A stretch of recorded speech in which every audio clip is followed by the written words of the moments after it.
But what does sets mean? What do you think it means? What is a set?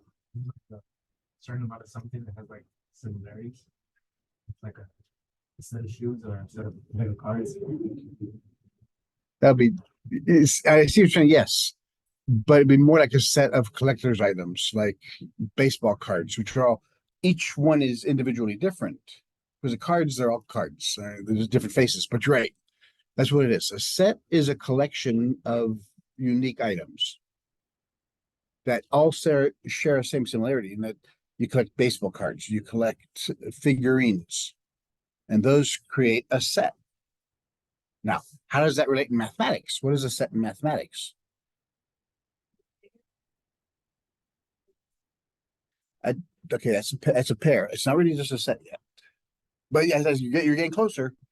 It's better than one number. Like 5 and 7. Just keep going up. That could be a set. Yeah. Do we know any other sets? What about this?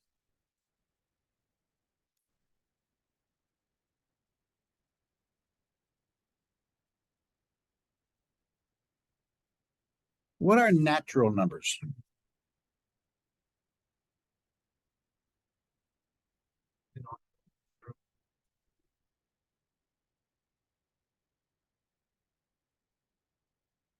I'll give you a hint.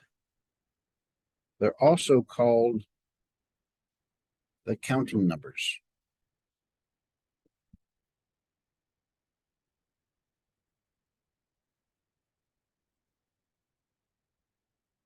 So why would they call it a counting number? It, it starts with one and goes on to infinity. 1, 2, 3. That is a set. That is a set of all natural numbers.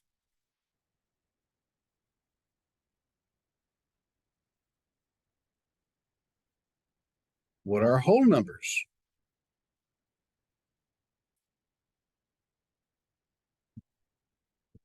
Very good. It begins with a whole and then it goes on from there.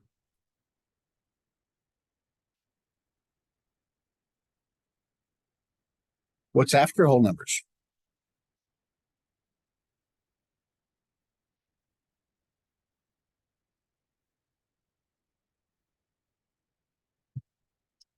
Let's think about it. We start off with counting numbers, then we put a zero behind it. Now we put negatives. So the next set of numbers,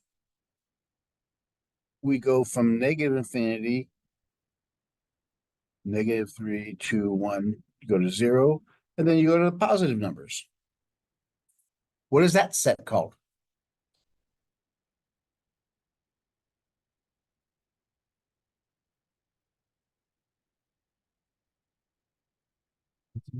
Very good. The integers.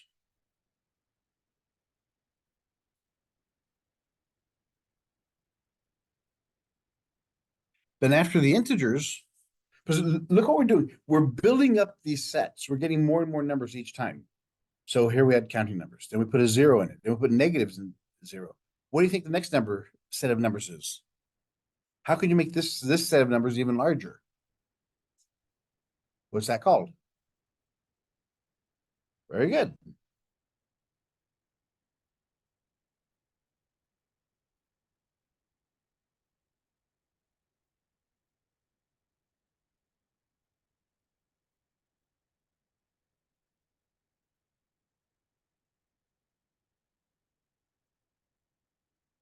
Rational numbers are fractions.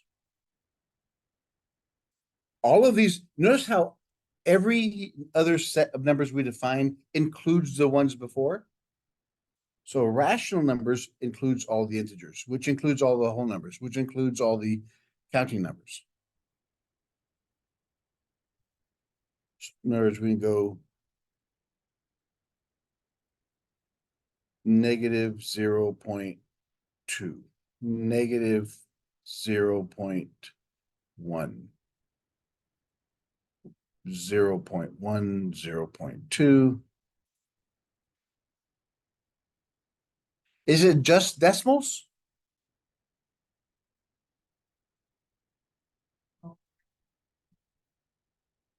Fractions are fractions only decimals?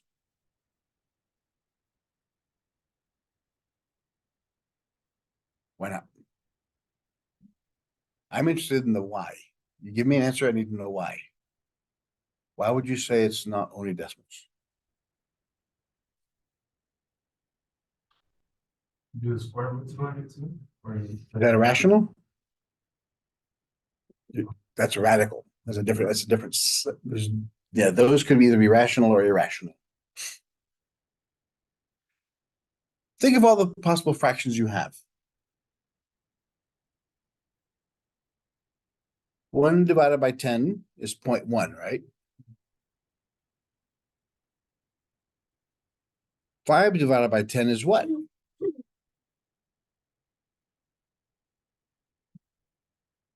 It's how many times does 5 go into 5?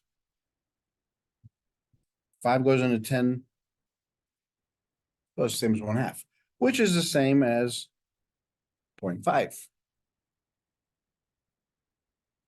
How do we go from 1/2 to 0.5? What's that conversion? What do we do there?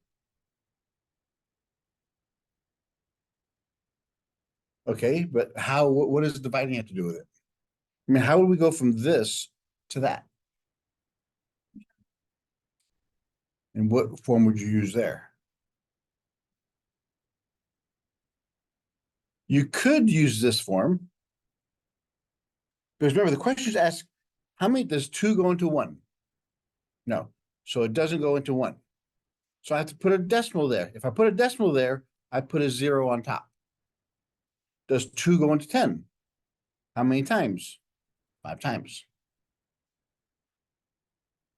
How about 1/4? Does 4 go into 1? So we put a decimal. That means we put a 0 there. Does 4 go into 10? How many times? 2 times. Yeah, you're right. It is 8, but it's 2 times. So 4 times 2 is 8, which makes it 2 left over. Does 4 go into 2? No. So it's the next number I'm looking for, so that puts a 0 there. Does 4 go into 20? How many times? So the answer of 1/4 is 0.25. That's one way you could do it. Another way we could do it, which is a lot easier for some people, is this way. Using this form actually is really not taught that much anymore. Actually, division really isn't taught that much anymore because you use calculators, which is sad. Our brains are getting like this. They're muscle. The more you work it out, the better, stronger it becomes. So does 2 go into 1? No. So you put a decimal. That means we add a 0. 2 goes into 10 5 times.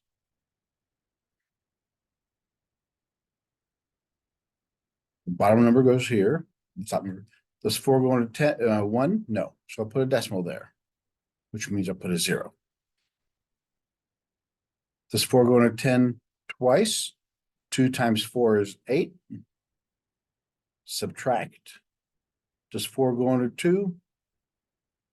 No. Now it goes. So every step I go further out, I add a 0 to each successive step. What about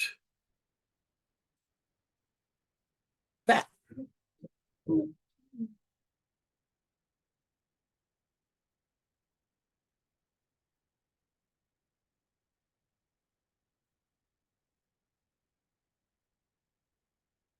you go into like 0.333333. I don't know. You tell me.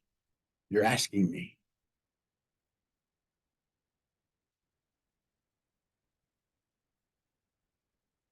Does 3 go into 1? Does 3 go into 10? 3 times. 3 times 3 is 9. Subtract those, I get 1. So 3 goes into 10 3 times. And goes on forever. Which we write as 0.3 this bar on top means whatever's below it repeats itself.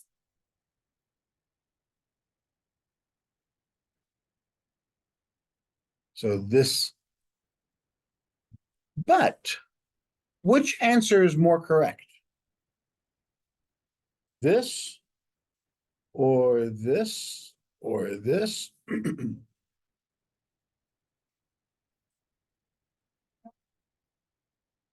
Theoretically, they're all equal, yes. But if you had this on a test, if this was one of the inputs you had to put in the computer, how would you put it in? Would you put it as a 1/3? You put a 0.3, or you can't really put this number in there because that doesn't really exist in a calculator. Well, 1/3 is most accurate because it defines all of those. This one's only as accurate as many threes as you write. This bar on top, let's say my repeating pattern is 0.25, 25, 2, and it keeps it. Whatever the pattern that repeats itself, that's what I put over it. It makes it much easier to write that way. Okay, so far each of these are rational numbers. Is this a rational number?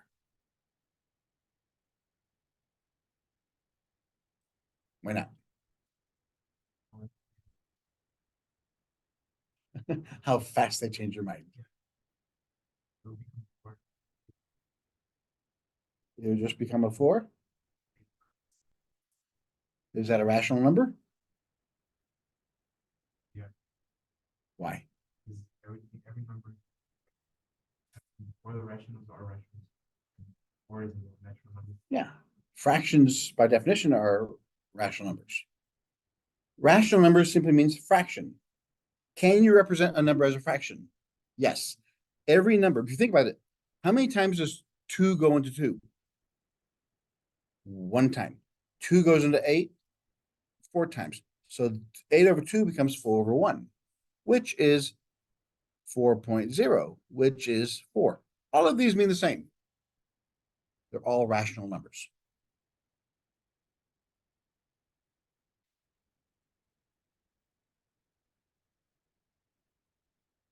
But if you notice, we had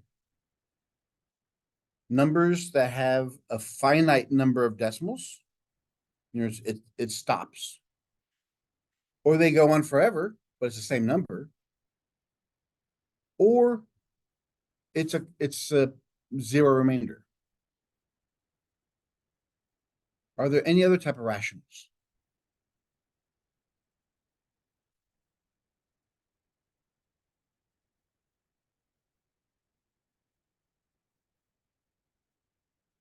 How about 22 divided by 7?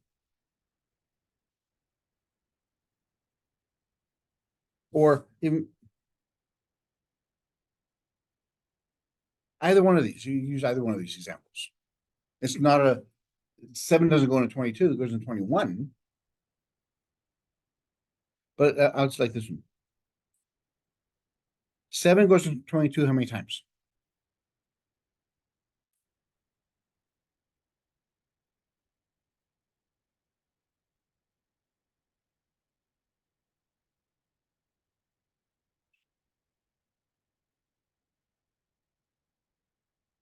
So 3 times 7 is 21. Subtract it, I get 1. Since 7 doesn't fit into 1, I got to put a decimal there. Does 7 fit into 10? How many times? 1 times 7 is 7. 10. Does 7 fit into 30? How many times?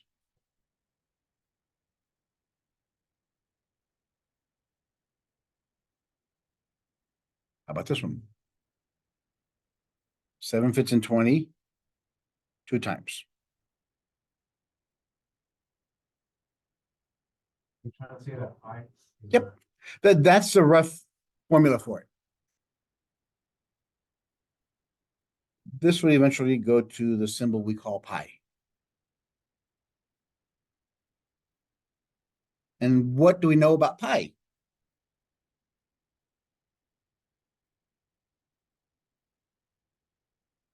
Three point 14148 it goes on forever. Does it ever repeat?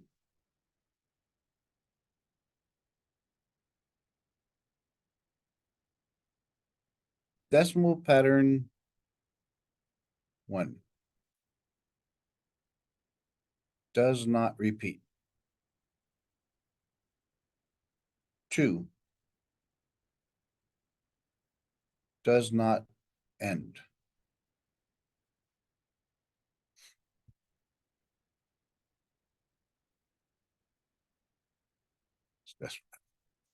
What we just defined there is what we call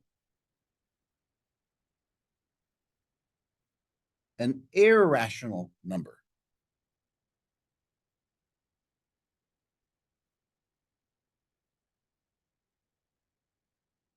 An irrational number is a number that the decimals do not repeat and they don't end.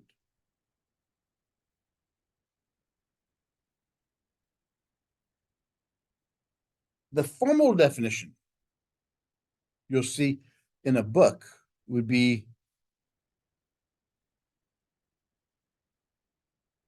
a rational number is not a rational number.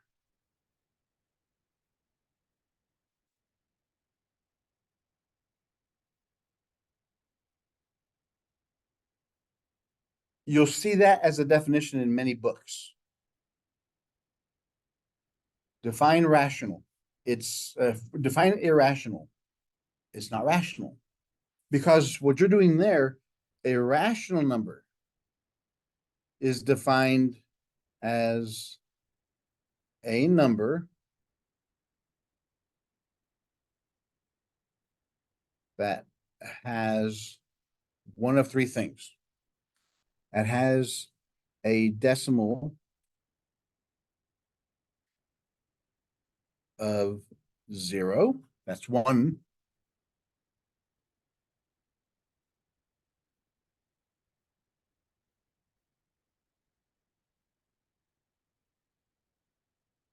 Repeating numbers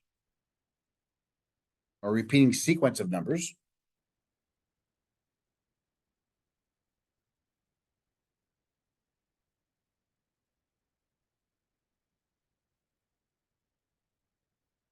Is terminal,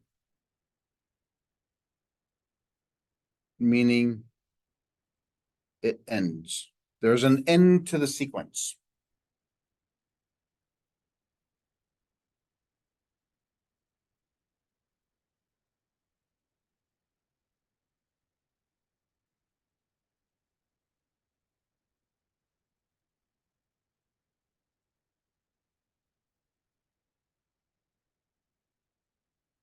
So a rational number is a number that has a decimal of 0, a decimal that is repeating numbers, or a decimal that is terminal, meaning it ends in a finite number of decimals. That's how come irrational is defined as not rational. If it's not rational, it doesn't end in, doesn't have a 0 decimal, it doesn't repeat, and it doesn't end. So that's what they decided just to negate. That's the definition.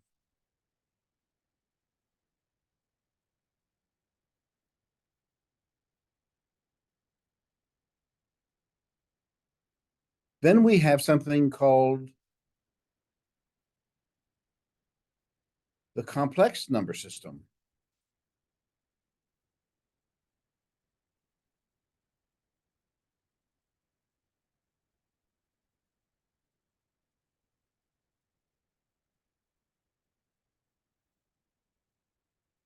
Complex number systems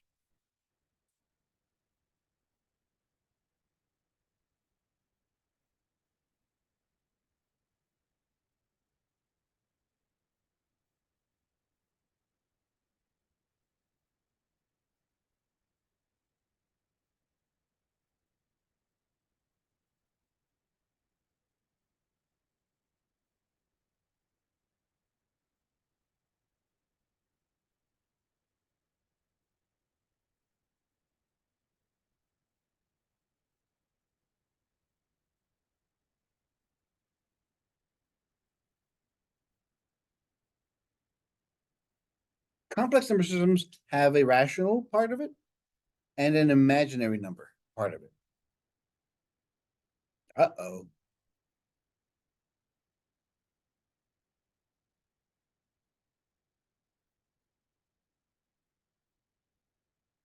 Okay. Up to here, we'll call those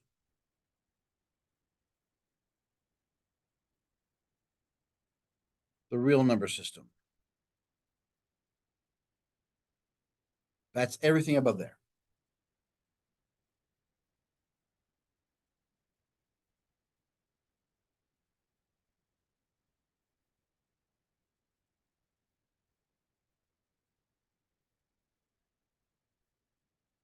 In other words, it's tangible. We could do it. We can, if we needed to, we can graph it somewhere. We can obtain that value. So what's the opposite of a real number system?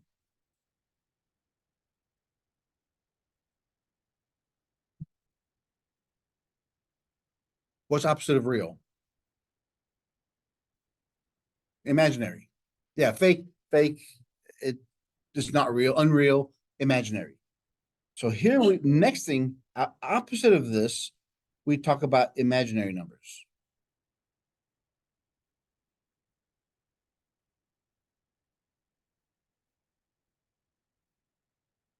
These are numbers we cannot graph.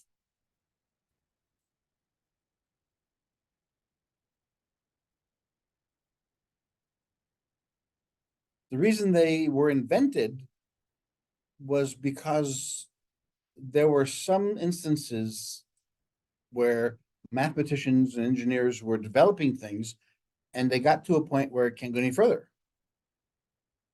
It had to be logical. It worked, but sometimes it didn't work. That's where they came up with imaginary numbers. The imaginary number is defined by the letter I.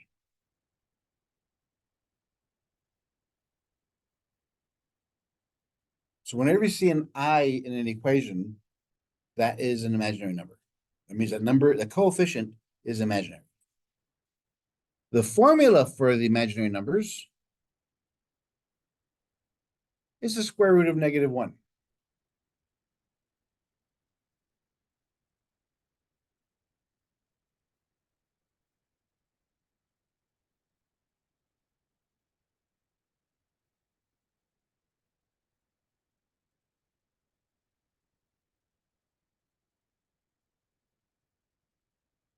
So again, we cannot take the square root of 1 is what?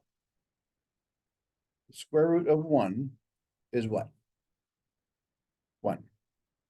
Because 1 times 1 equals 1. The square root of 4 is 2, because 2 times 2 equals 4. And so on and so forth. Whatever's inside here, in order to be a perfect, what's called a perfect square, it has to be the same number multiplied to itself twice. We cannot do that with negative numbers. Because -1 times -1 is a positive one. +1 is a positive one. So there's no way we can get this. Mathematically, it's impossible. It's an imaginary number. If we were to graph it, it's somewhere up here in the imaginary ether.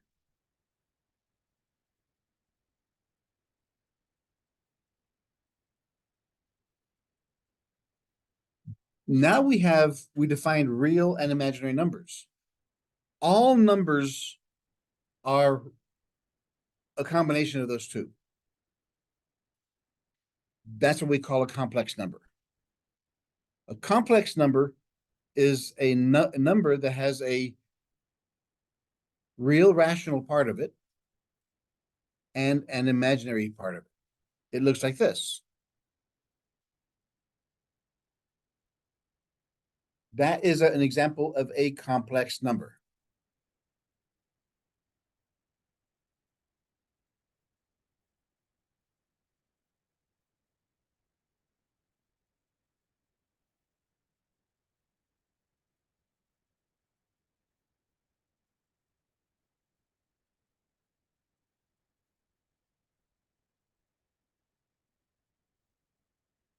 Examples.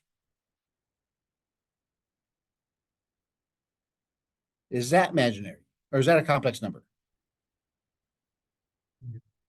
Yeah, it has a real and imaginary part. Is that a complex number? Yes.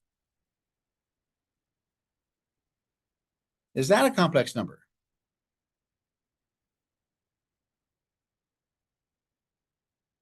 Is zero a real number? Yeah, so zero doesn't have to be there. So this is a complex number. So is that. That's a complex number.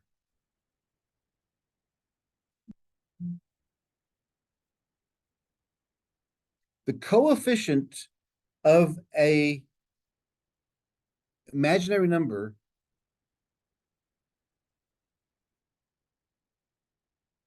is a real number. It just has an I behind it, telling me that it's imaginary. So all of these are examples of complex numbers because zero is a valid number. We can put those in there. So, but we'll get to doing those also. Another thing I forgot to tell you guys, we use symbols.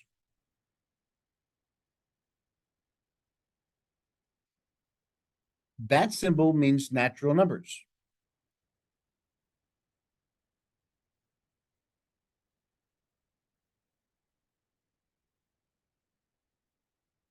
That symbol means whole numbers.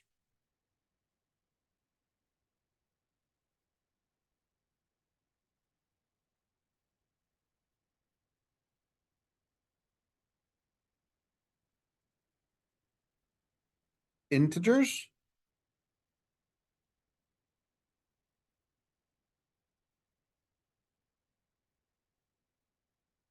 What do you think rational numbers is?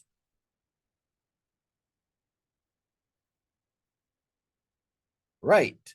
Since rational numbers are fractions, they're called quotients. That's why it's a Q.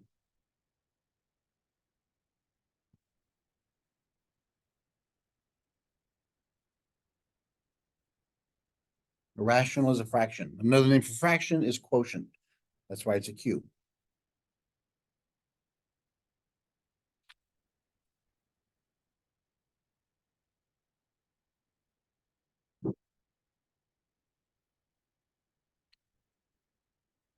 And the last one is the real numbers is that R, the realtor symbol.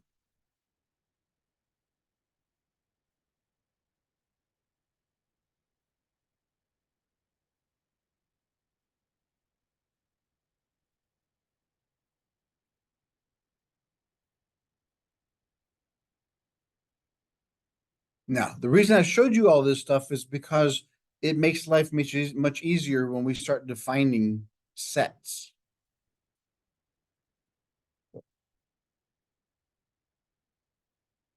So what does a set look like?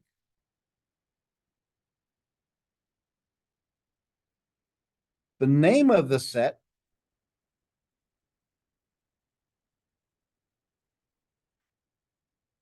is in capital letters.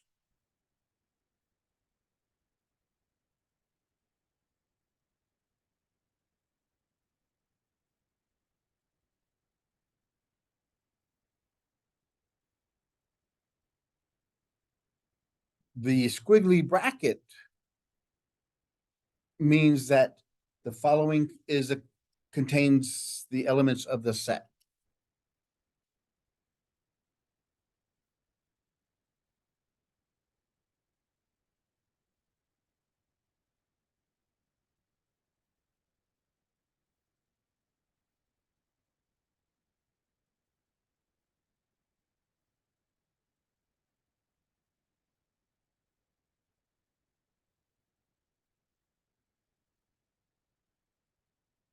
Elements of the set.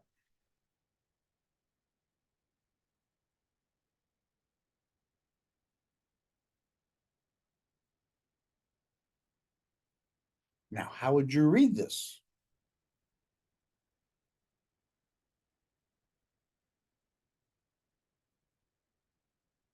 Anybody know what these three dots are called?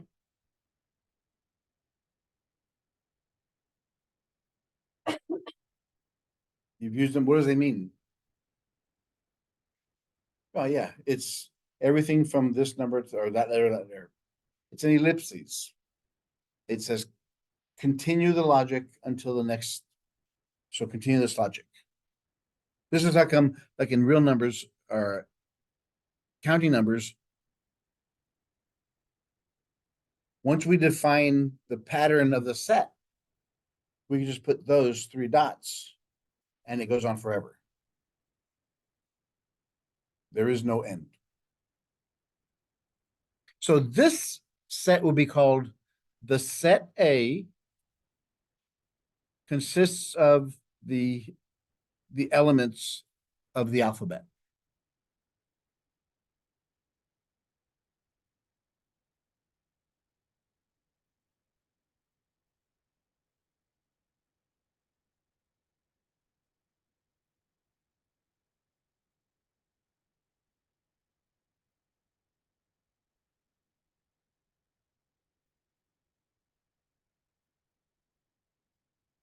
So what does that represent? What is B?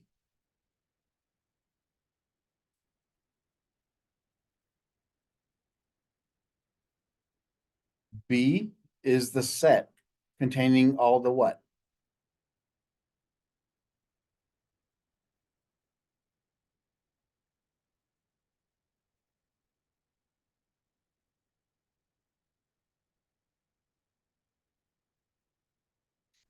Even integers greater than 0. Or to be more accurate, I could say even natural numbers. They both mean the same thing.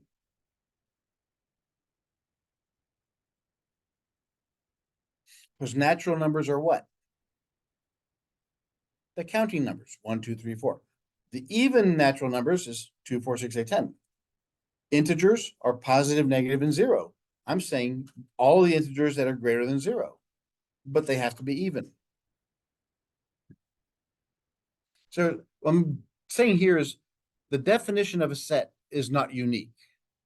Everybody have their own words, but they have to define what happens in that set.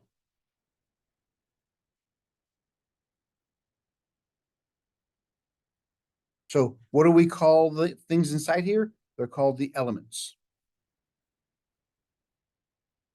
The articles inside the set are called the elements of that set.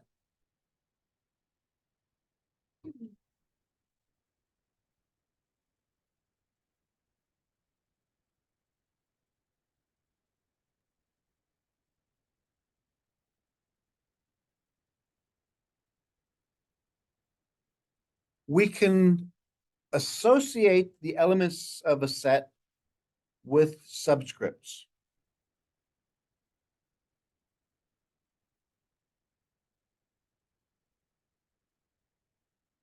So the set A is made up of A1, A2, A3, A4, A5, A6. Why is that? Because I don't have to put those. I'm referring back to this setup here, the alphabet. Because I'm referring back to the alphabet I defined earlier.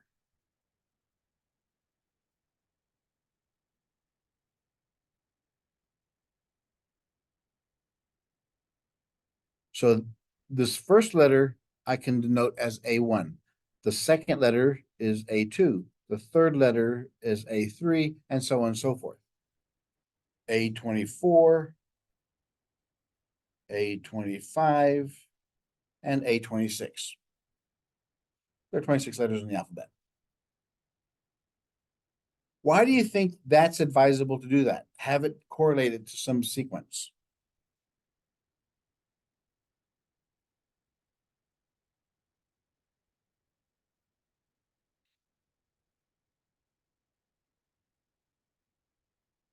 What if I asked you these questions?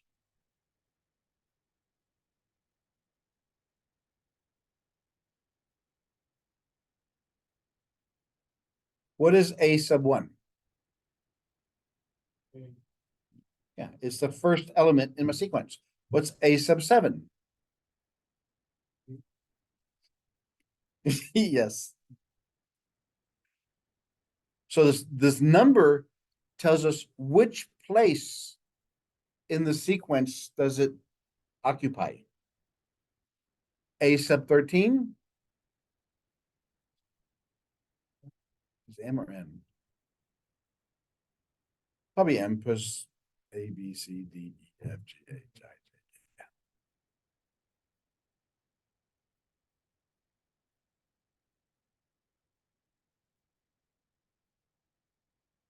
That way you can quickly refer to the set. So whenever you have a set, you put them in increasing order, you put in alphabetical order, so it has a pattern of some sort.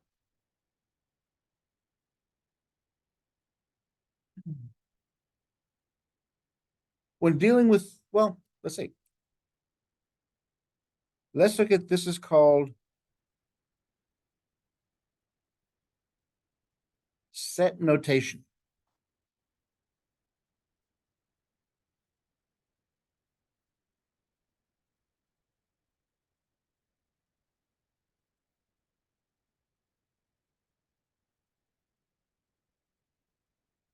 Remember, the first day of this class, I told you all that mathematics is a language. So since we're dealing with sets, the set A is equal to the set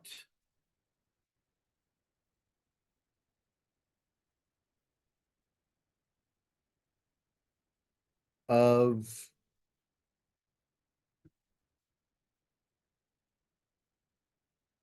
all x's. That vertical line you'll see there stands for such that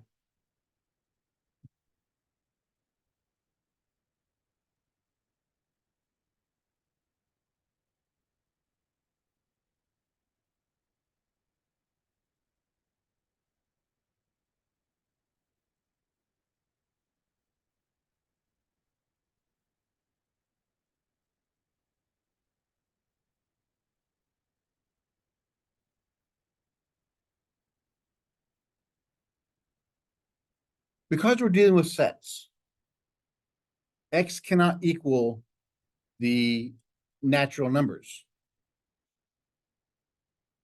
The way this thing is read is an element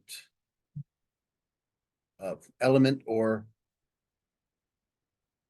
member of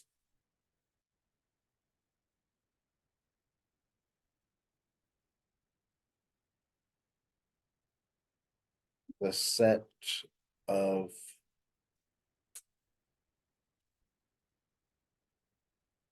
natural numbers.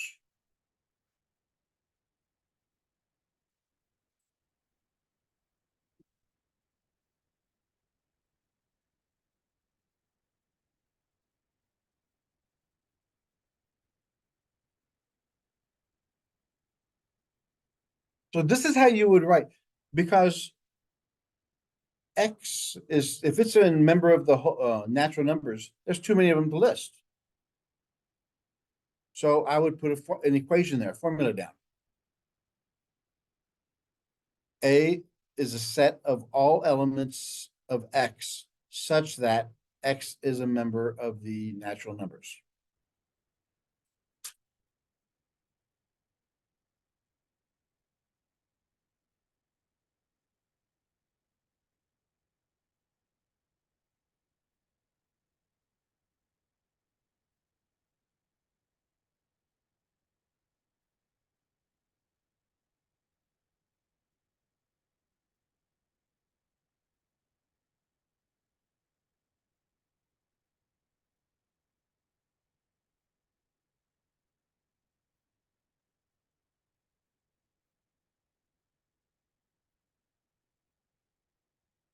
I can't read the word and.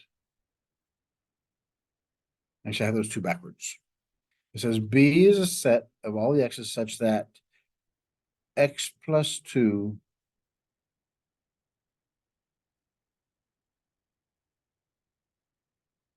where x is between 0 and 3. That'll make more sense. X such that x plus 2 where x is between 0 and 3. That makes more sense than that one. Remember, it's a language. It has to be structured correctly.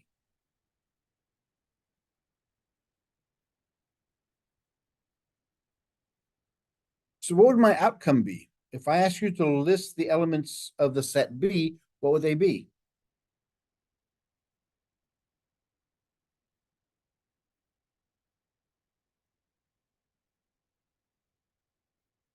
It's made up of x plus 2.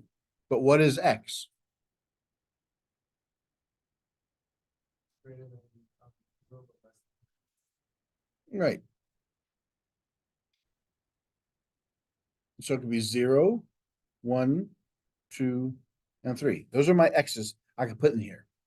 So when x is 2, when x is 0, 0 plus 2 is 2. When x is 1, 1 plus 2 is 3. When x is 2, 2 plus 2 is 4. When x is 3, 3 plus 2 is 5. So the answer is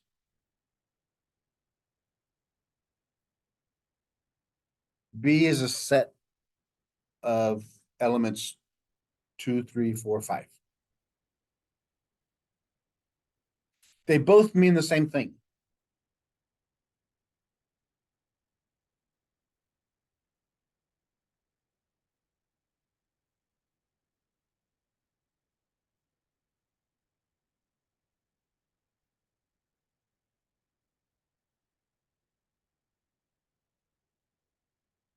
So far, so good.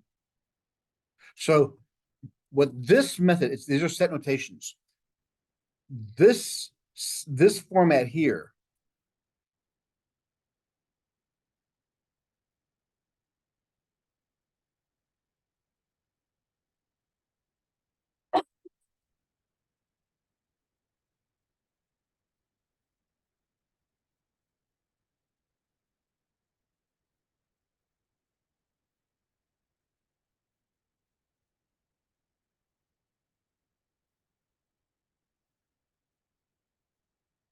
this is called the set builder notation.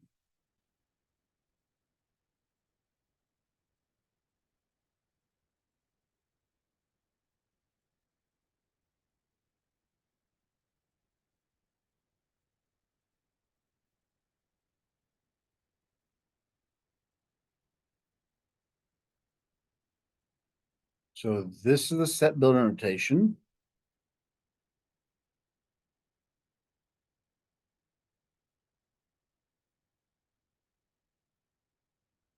If it's like this, it's got two names. Since I built the set out, this is called the listing.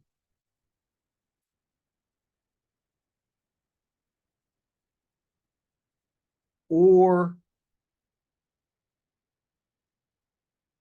the roster method.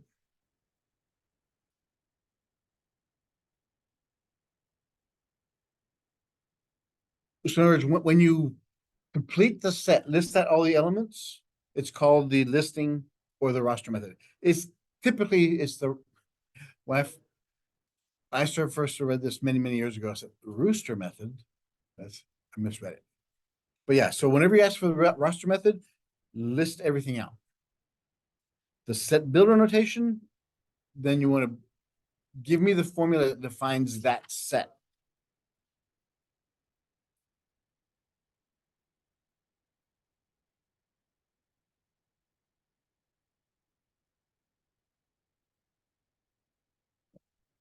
So example,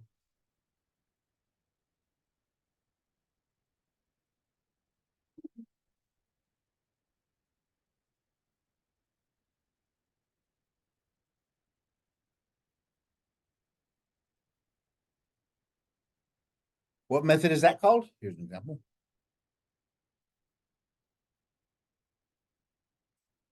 That's the set builder. Give me the roster method of this.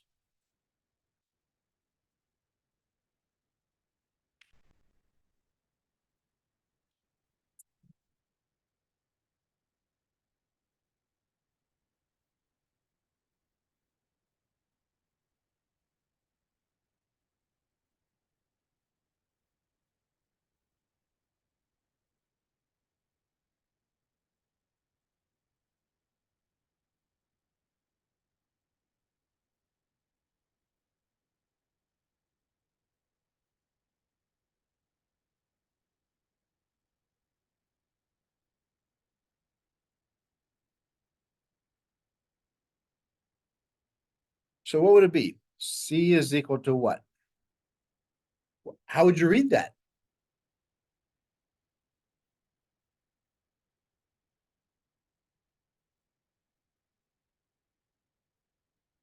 The set C, remember it's capital, so it's a set. The elements are lowercase. So the set C is made up of all the elements X such that X is an element of what's N? Natural numbers. And X is less than 5. So if it's a natural number less than 5, what does it mean? Very good. Has to be less than 5, not equal to 5, and it has to be greater than 0.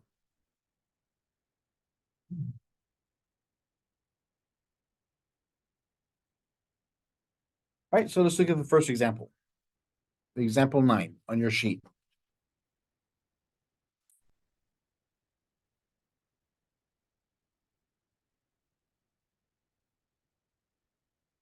I'm sorry, I've got to tell you.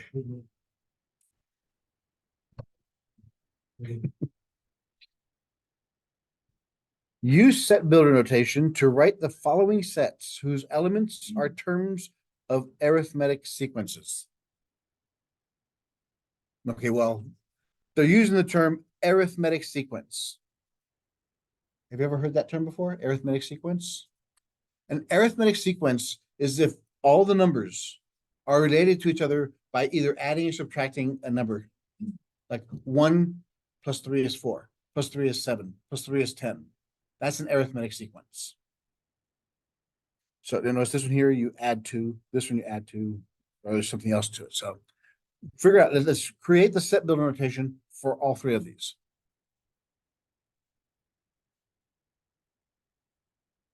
So A, we have the numbers 2, 4, 6, 8, 10.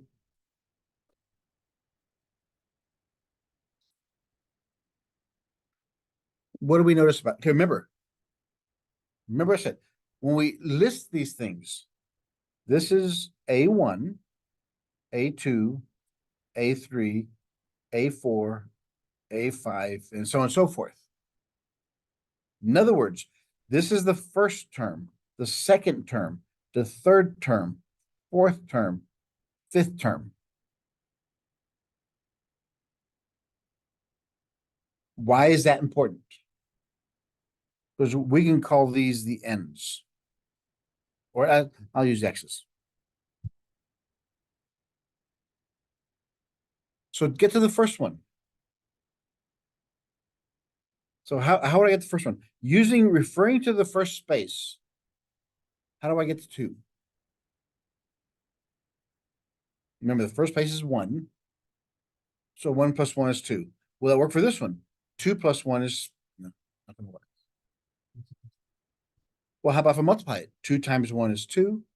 2 times 2 is 4. 2 times 3 is 6. So if I had 2 times X, no matter which element, so if I'm in this one here, 2 times 4 is 8. So this one is defined as all the X's where X are the natural numbers and 2X.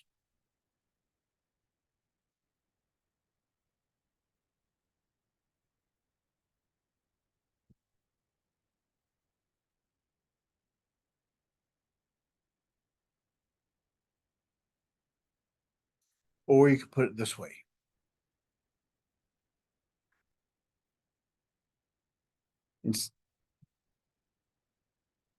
Since X is my variable, I'm gonna use this as a counter. A is a set of all the X's such that X is an element of the natural numbers.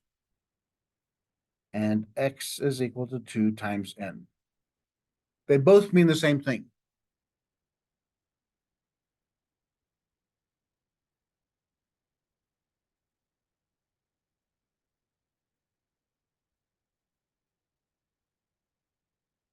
So it could be. That set is made up of 1, 3, 5, 7. Remember, so this is N.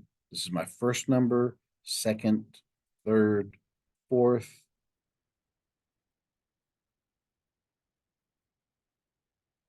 So think of a formula we can come up with where it equals these.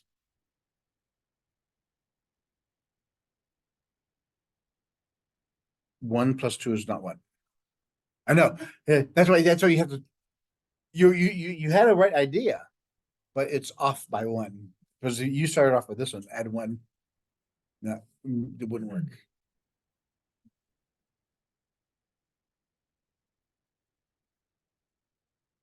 So this is what I like about this type of stuff because it's a puzzle. You can use multiply, divide, add, subtract.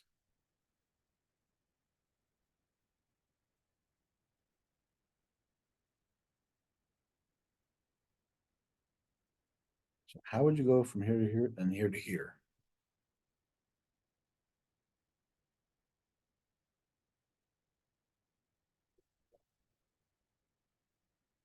X equals, 2n minus one. Let's see. If n is 1, 2 times 1 is 2, minus 1 is 1. 2 times 2 is 4, minus 1 is 3. 2 times 3 is 6, minus 1. Yep. So your set would be all x's where x is an element of the natural numbers and x is equal to 2n minus 1. Why am I using only n here, not I or anything else? There's no zero or negatives, right? So I'm only doing only the positive numbers. Very good. C. Oh, let's see. 1, 4, 7, 10.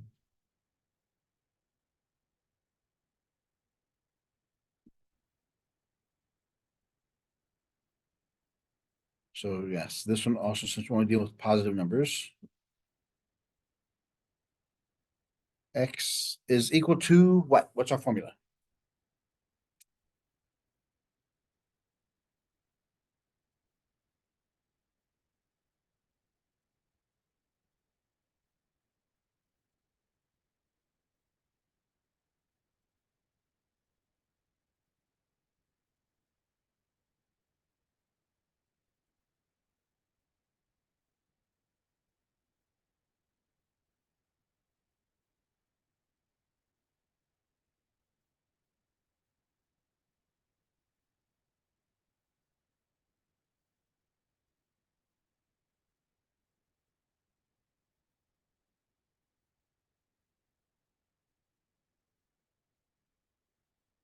Yeah, come up with a formula where these are your inputs and these are your answers, but you have to figure out what 1, 2, 3, 4 is going to be. So this is the n, the first, second, third, fourth. You have to make these numbers multiply and add to equal these.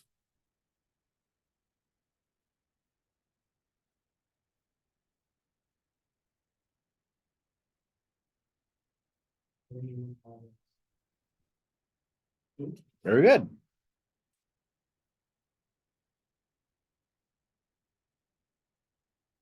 3n minus 2, because 3 times 1 is 3, minus 2 is 1. 3 times 2 is 6, minus 2 is 4. 3 times 3 is 9 minus 2. Yep, that'll work.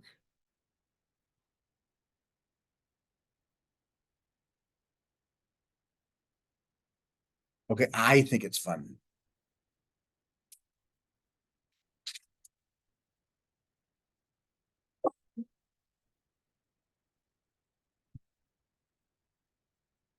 Now, okay.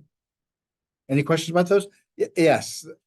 I'm not gonna lie to you, it does take time and practice to start seeing these things.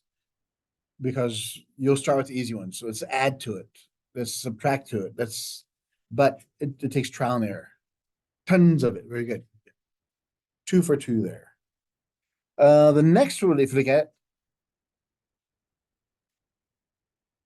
equal sets.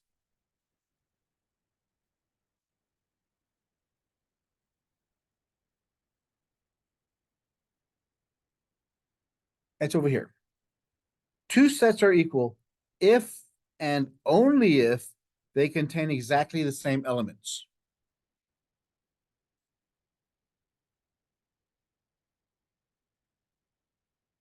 If and only if they contain exactly the same elements. So 2 things have to occur. It's if and only if the sets contain the same elements.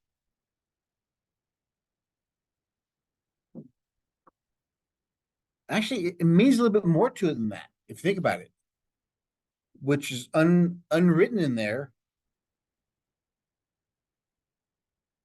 They have to have the same number of elements. Not only do they have to be the same, they have to have the same number of them.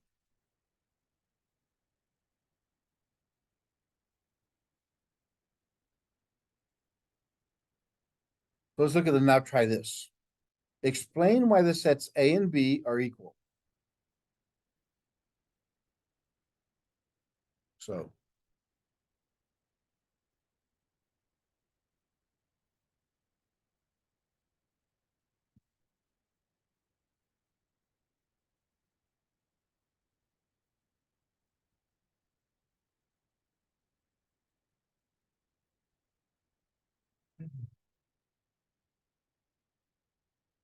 first off, do they have the same number of elements? Yes. Are they the same elements? Yeah, they're just mixed up. Because they have the same number and the same elements exactly. They are equal.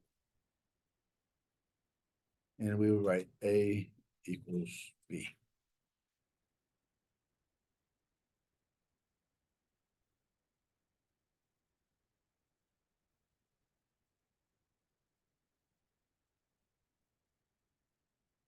One-to-one correspondence.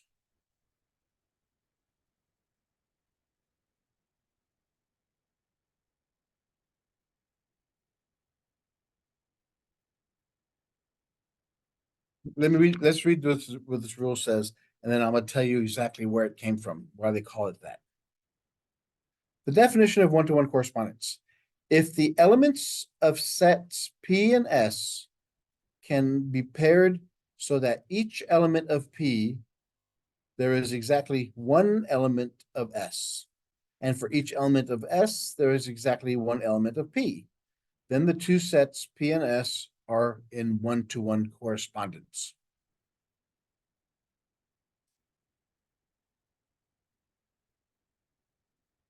You have this on your sheet, so you don't have to worry about copying mine.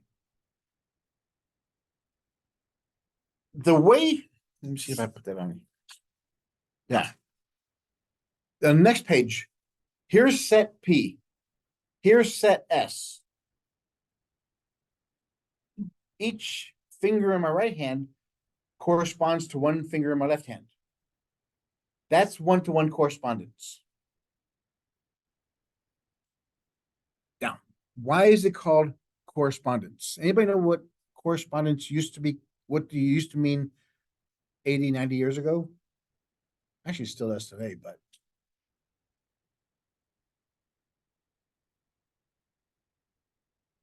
mail. You think about it, correspondence is mail. You're communicating with one other person. Can you send the same letter to more than one person? Not a copy of it, the same letter.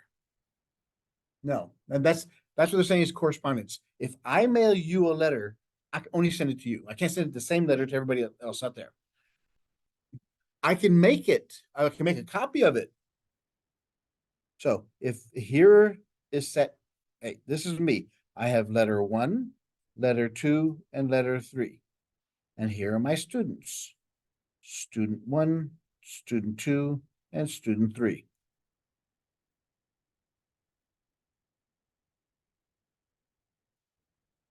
There's an example of one-to-one correspondence. One part here goes to one part here. There's no sharing.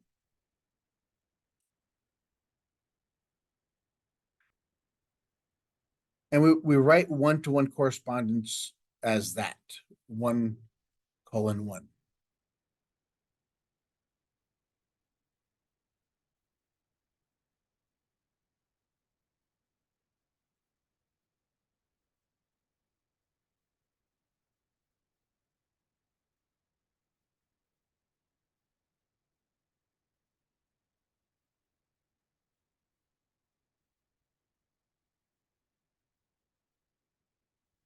A mass mailing, is that a correspondence? No. This is not a one-to-one relationship. This is one to many. So A can only correspond, each element of A can only correspond to one element of B.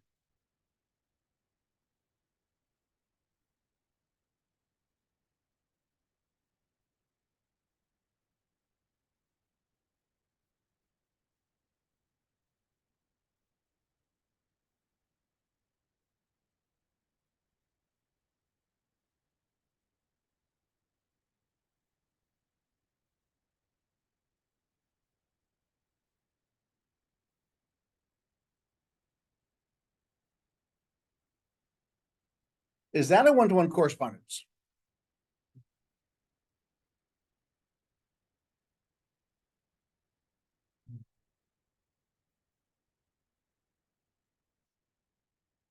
Do each of these letters go to a different person? In other words, does L1 send it to more than one people? Do any of these people send it to more than one person? So this is one-to-one. The same person can think of this way. Back in the old days of correspondence, of sending love letters. What if this person here had two people interested in them? They're both thinking they're responding, they're sending one letter to one person. This person can get all the letters they want. Fans. All the fans send one letter to their idol. That's a one-to-one correspondence. But the minute you send more than one letter out to everybody else, it's no longer a one-to-one correspondence. It's now one-to-many. This is one-to-one. This is not one-to-one.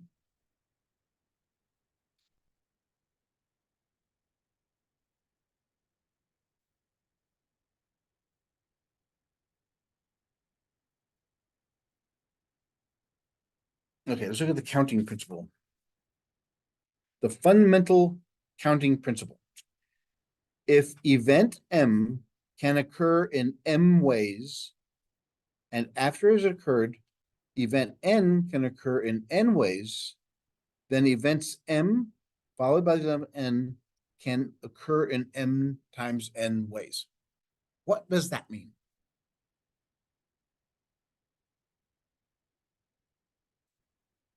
You have two events, M and N. I could do M number of ways doing it. Here's what it says.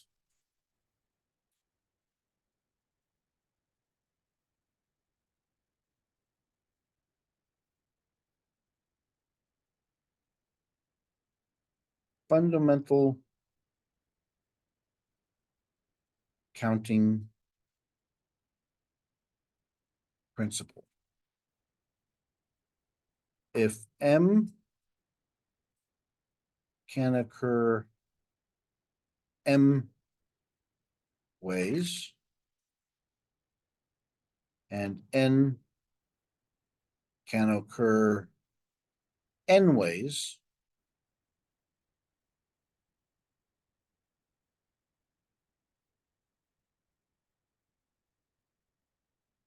then M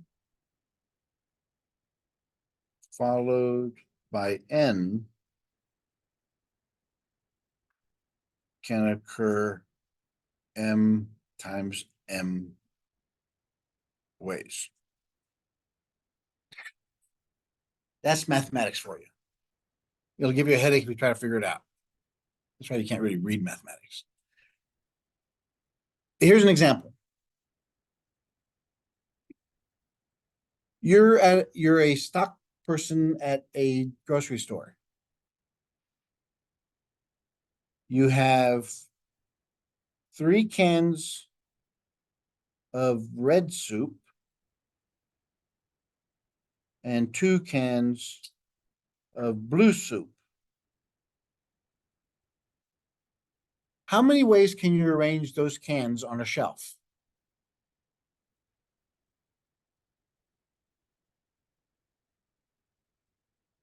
3 times 2 is 6. So we have R1, R2, R3, B1, B2.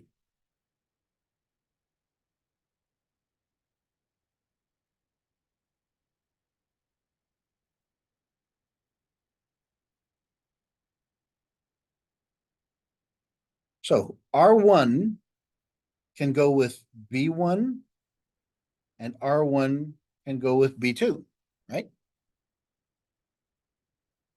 R2 can go with B1 and R2 can go with B2. That does it for that one.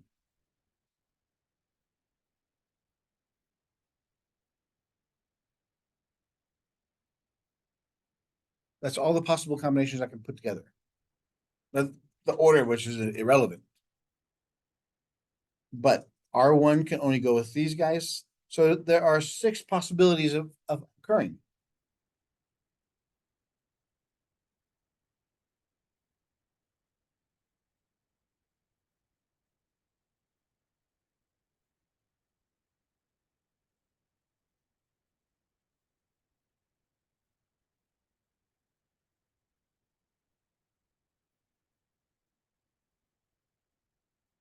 Any questions about that? So basically, all you're doing is multiplying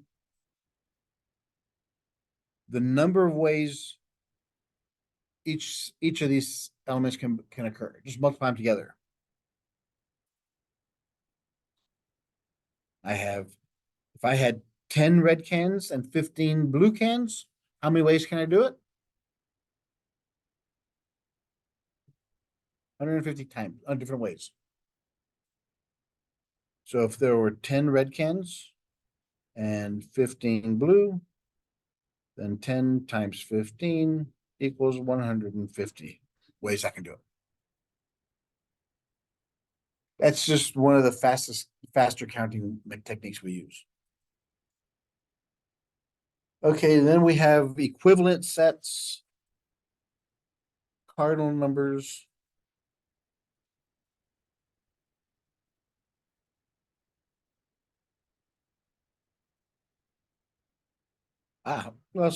While we're here. So we know 2 sets are equal as if what? They have exactly the same elements, the same number and the same elements. There's a difference here. Now, what if we call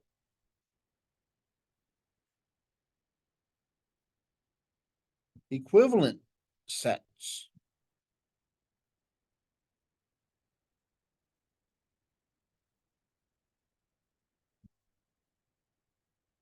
Equivalent sets. Let's look at the formal definition here. Definition of equivalent sets.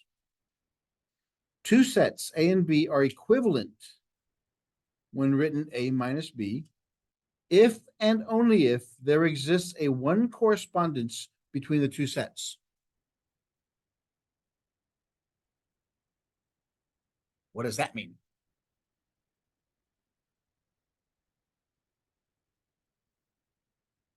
So A1, A2, A3, B1, B2, B3.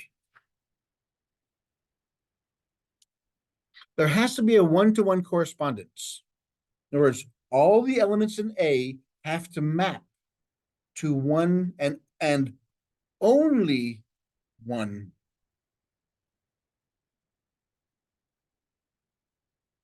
So what does that tell us? Do they have to be the same elements? No. In other words, if set A was 1, 2, 3, and set B was A, B, C, are they equal sets? Are they equal? Are they exactly the same? No. But they're equivalent. In other words, equivalent sets, same number of elements. That's all it tells us. Equivalent sets means they have the same number.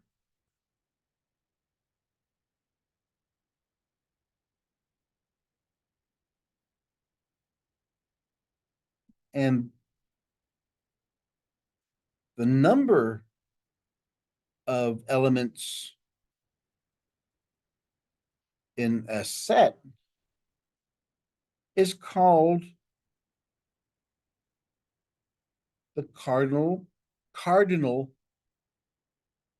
number. The cardinal number tells you how many elements you have in your set.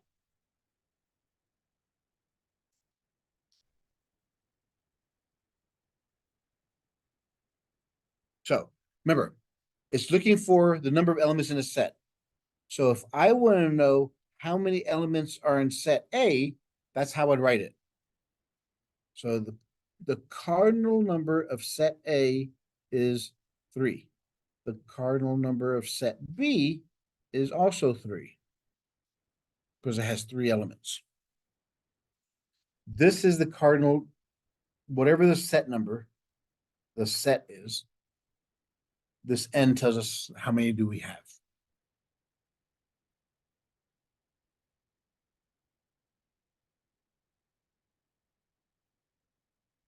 So far, so good?